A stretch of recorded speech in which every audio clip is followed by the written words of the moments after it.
Many times people say, I want to say the Shahada, I need a sign. This is your sign. Tonight's the night. The change has to happen. You have to push yourself to do the right thing. At the end, if you don't push yourself, you're not going to get anywhere. So the Shahada needs to be said. You say it here and now. Ashhadu an la ilaha illallah. Ashhadu anna Muhammadan Rasulullah. I bear witness there is none worthy of worship besides Allah. I bear witness that Muhammad, peace be upon him, is his messenger. What does that mean? The messenger will bring goodness. I will follow. I will listen. And I have hope. So Allah sent all these messengers in order to remind us, because man benefits from a reminder. When you're reminded again and again, it should benefit you. Don't be irritated by a reminder.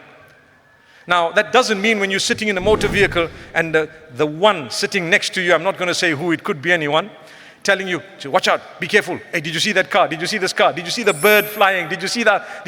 Okay, relax, I'm driving, come on. I would park the car on the side and say, you drive.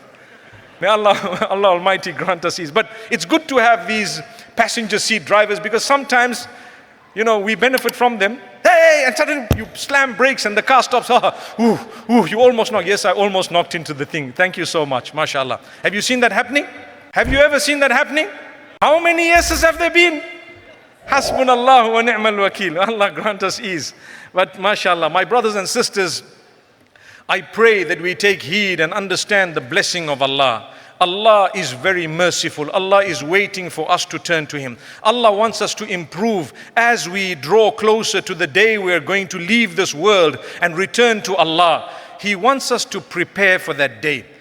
Whereas on earth, the distractions are such that we forget about the day we're going to return to Allah, which is actually certain, and we are busy preparing for a day that we might not even see. People are saying, well, I need to amass so many thousand or so many hundreds of thousands in order to be able to buy a house by 2030 or 2040. You might not even see 2040, but it's not wrong to plan ahead.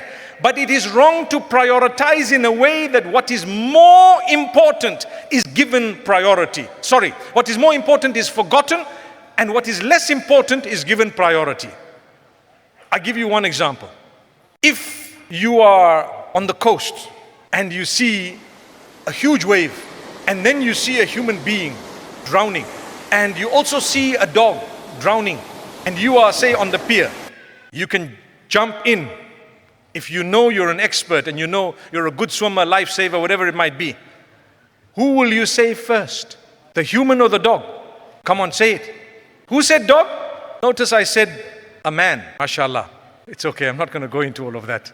But nonetheless, if you look carefully, your intention is to save both. That's a believer. I want to save the dog, I want to save the human. That's my intention. Inshallah, I'm going to manage. But when you jump in, the first person, the first meaning creature that you go to save is the human being.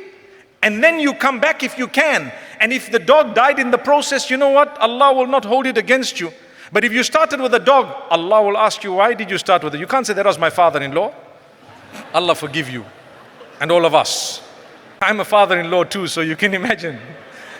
So prioritize. I want to do both, but inshallah, this is more important than that. The same way, when you're earning for this world, remember, prioritize. We want both. رَبَّنَا آتِنَا فِي الدُّنْيَا حَسَنَةً وَفِي الْآخِرَةِ حَسَنَةً وَقِنَا عَذَابَ النَّارِ. Grant us goodness in this world. Grant us goodness in the hereafter. And save us from the painful punishment of hellfire, right? So we want goodness in both. But what is prioritized?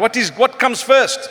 What comes first is your connection with Allah, preparation for the hereafter. This evening, as I end my speech, I invite you all, my brothers and sisters, to embark on a beautiful journey on the path to earning the pleasure of Allah. It's a beautiful journey. You might face a little bit of flack this way, that way. You might have a challenge or two. Take it in your stride and enjoy the ride, because at the end of the tunnel, at the end of that path, you will find the pleasure of Allah, beyond which there is nothing besides eternal bliss. May Allah Almighty grant us that goodness. أقول قولي هذا وصلى الله وسلم على نبينا محمد والسلام عليكم